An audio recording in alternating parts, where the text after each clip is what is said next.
ஸ்ரீ குருப்பியோ நம. குருநாதா காமாட்சி சரணம். டாக்டர் மாத்ருபூதம் தெரியுமா நம்மளுக்கு? விவேக்கோட காமெடியில எல்லாம் வந்து வருவரே, ஞாபகம் இருக்கா உங்களுக்கு எல்லாம்? விவேக்கோட காமெடியில் ரொம்ப ஃபேமஸ் காமெடி என்னது, ராத்திரி பாதி ஃபோன் பண்ணிவிட்டு ஏதோ ஒரு டைலாக் இருக்கே, ஐயோ டைலாக் இருக்கே, அது ஞாபகம் வரலையே.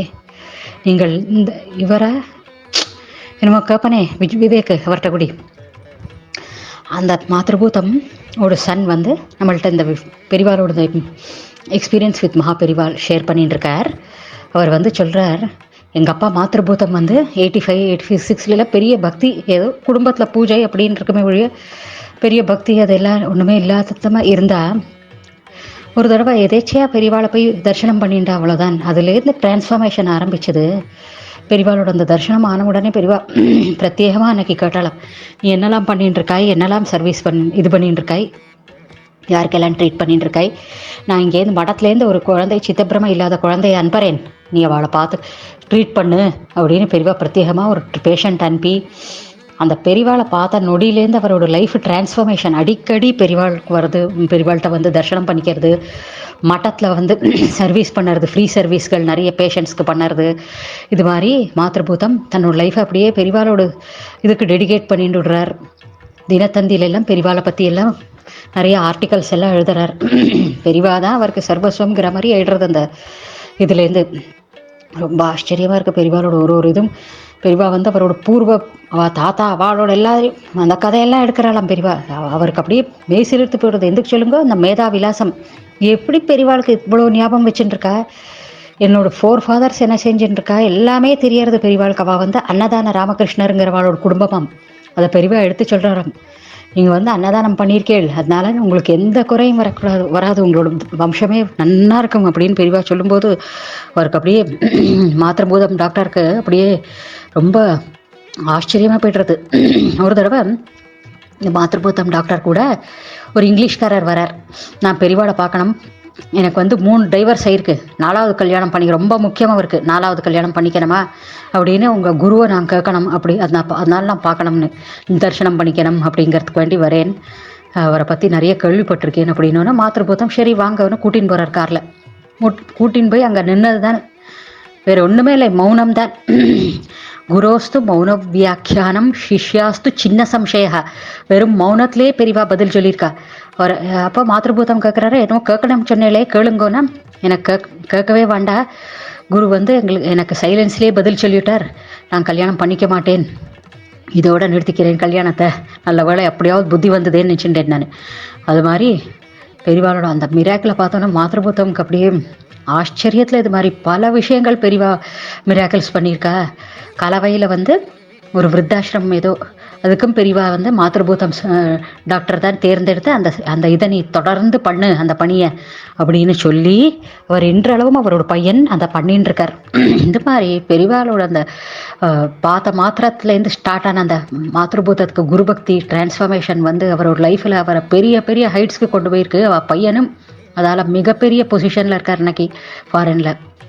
அந்த பையனாக்க இதெல்லாம் நம்மகிட்ட ஷேர் பண்ணிட்டு இருக்கார். பெரிவா எங்கள் அப்பா வந்து பெரிவாளை என்னைக்கு பார்த்தாலோ அன்னையிலேருந்து எங்களோட வாழ்க்கை மிகப்பெரிய இதில் மாறிடுது. அவர் பெரிவா சொன்ன சின்ன சின்ன அசைன்மெண்ட்ஸ் எல்லாம் எங்கள் அப்பா ஒன்று விடாக்கி செஞ்சா.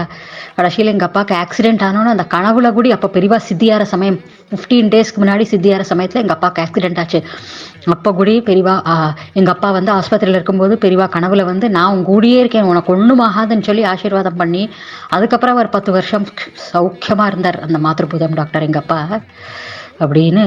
மாத்ருபூதமோட சன் வந்து நம்மள்ட்ட இதெல்லாம் ஷேர் பண்ணிக்கிறத ஒரு தடவை என்னதான் மாத்ருபூதம் டாக்டர் பெரிவாள்கிட்ட அப்படி தரிசனம் பண்ணிட்டு பேசின்னு இருக்கிற சமயத்தில் அவர் கண்ணுக்கு நேரம் நடந்த இந்த மெய்சில் இருக்கும் அனுபவத்தை இந்த பையன் நம்மள்கிட்ட ஷேர் பண்ணிக்கிறேன். என்னாச்சாம், ஒரு ஏழை பிராமணர் வந்து தன்னோட பொண்ணோட கல்யாணத்துக்கு வந்து கேட்குறார். அது நான் உங்கள்கிட்ட ஏற்கனவே சொல்லியிருக்கேன்னு நினைக்கிறேன். அதுக்கு இவரோட கண்ணுக்கு நேரம் தான் நடந்துதான் அது.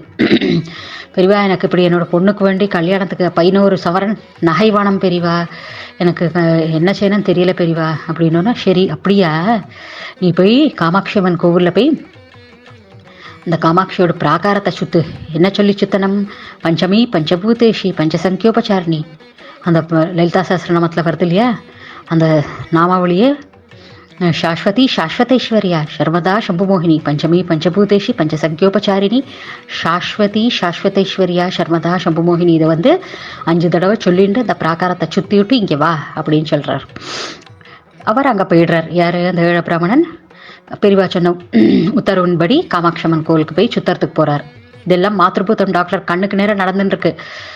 அப்போ அந்த சினிமாவில் வருமே அது மாதிரி ஒரு மிராஸ்தரர் இது மாதிரி வரார். பெரிய செல்வந்தர் கார்லேருந்து வந்து இறங்கி ஒரு தட்டு நிறைய ரூபாய் நோட்டும் தங்க நகைகளும் வச்சுட்டு வந்து பெரியவாள்கிட்ட வந்து நின்று பெரியவாளுக்கு நேரம் வச்சு சாஷ்டாங்க நமஸ்காரம் பண்ணி, பெரியவா இந்த வாட்டி எங்களோட விளைச்சல் ரொம்ப நன்னா இருந்தது, உங்களோட அனுகிரகத்தால் உங்களுக்கு இந்த காணிக்கை நாங்கள் சமர்ப்பிக்கலாம்னு நினைக்கிறோம். நீங்கள் இதை எந்த நல்ல பணிக்கு எடுத்துட்டாலும் பரவாயில்லை, இதை உங்களுக்கு நாங்கள் சமர்ப்பிக்கிறோம். இது மட்டத்தோடு நல்ல காரியத்துக்கு எடுத்துட்டாலும் பரவாயில்ல, இதை நீங்கள் யாருக்காவது கொடுத்தாலும் பரவாயில்லைங்கிற மாதிரி அவர் நமஸ்காரம் பண்ணி விண்ணப்பம் வச்சோன்னா பெரியவா இவர் இதெல்லாம் ஆச்சரியமாக பார்த்துட்டு இருக்கார் இந்த மாத்ருபூதம் டாக்டர். அந்த ஏழை பிராமணன் எல்லாம் பிரதட்சணம் வச்சுட்டு வரார். வந்து இன்னொன்னா, என்ன பிரதட்சணம் பண்ணிட்டியா? அம்பாள் கொடுத்தாளா உனக்கு 11 சவரன் கேட்டியே கொடுத்தாளான்னு? இல்லை பெரியவா, நான் நீங்கள் சொன்ன மாதிரி பிரதட்சணம் பண்ணேன், நான் எனக்கு எதுவும் கொடுக்கல பெரியவா அம்பாள்னு. இதோ கொடுத்துருக்காளே பாரு அப்படின்னு அந்த தனவந்தர் வந்து வச்சாரே தட்டில் ரூபாய் நோட்டும் இந்த நகை, அதை அப்படியே தூக்கி இந்த சைடு கொடுத்தாலாம் பெரியவா. அங்கே உட்காண்டிருக்கிற அந்த மாத்ருபூதம் டாக்டருக்கு அப்படியே என்ன கண்ணில் ஜலம் கொட்டிருக்கு. இது மாதிரி பல ஏழைகளை தூக்கி தூக்கி விட்டுருக்கா பெரியவா. அவர் சாட்சாத் தெய்வ ஸ்வரூபம். அவர் வந்து நம்மளை ஆட்கொண்டா நம்மளோட வாழ்க்கையில் கஷ்டங்கிறதே இருக்காது. இருந்தாலும் அது பெருசாக நம்மளுக்கு தெரியாது. நம்மளோட குரு நம்மளை பார்த்து பாருங்கிற தைரியம் நம்மளுக்கு கண்டிப்பாக இருக்கும் அப்படின்னு அவர் சொல்லிக்கிறார். நம்ம மேலும் நீங்கள் எல்லாம் தர்ம காரியங்கள் பண்ணுறேன்னு அவள் பையன்கிட்ட கேட்குற அந்த இன்டர்வியூ பண்ணுறவா. அப்போ அந்த பையன் சொல்கிறான், நான் இந்த என்ன தர்ம காரியங்கள் பண்ணுறேன்னு வெளிப்படையாக நான் சொல்லிக்க மாட்டேன், ஏன்னா அது பெரியவாளுக்கு அந்த தற்பெருமை சொல்லிக்கிறத பிடிக்கவே செய்யாது. நிறைய பண்ணுறேன், ஏதோ பண்ணிட்டு இருக்கேன் பெரியவாள் அருளால். நான் அட்லாண்டாவில் நிறைய நம்மளோட தர்ம காரியம் பண்ணிட்டு இருக்கேன். அது என்னதுன்னு நான் டீட்டெயிலாக சொல்ல விரும்பலை. ஏன்னா தர்ம காரியங்கள் நம்ம பண்ணுறது வந்து வெளிப்படையாக சொன்னால் அதனோட இதே கிடையாது. அதுக்கு நம்ம பண்ணுறதுக்கான பலனே கிடையாது. அதனால எந்த தர்ம காரியமும் வெளியில் சொல்லக்கூடாதுன்னு பெரியவா எங்களுக்கு சொல்லி கொடுத்துருக்கா. அந்த குரு சொல்கிறத நாங்கள் அப்படியே காதும் வைக்கிற மாதிரி செஞ்சு போயிட்டே இருப்போம்.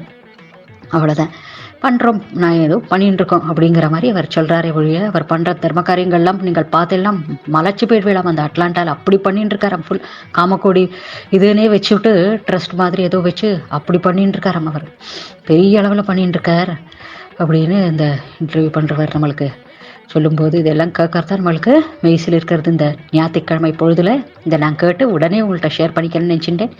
குருநாதா காமாட்சி சரணம்.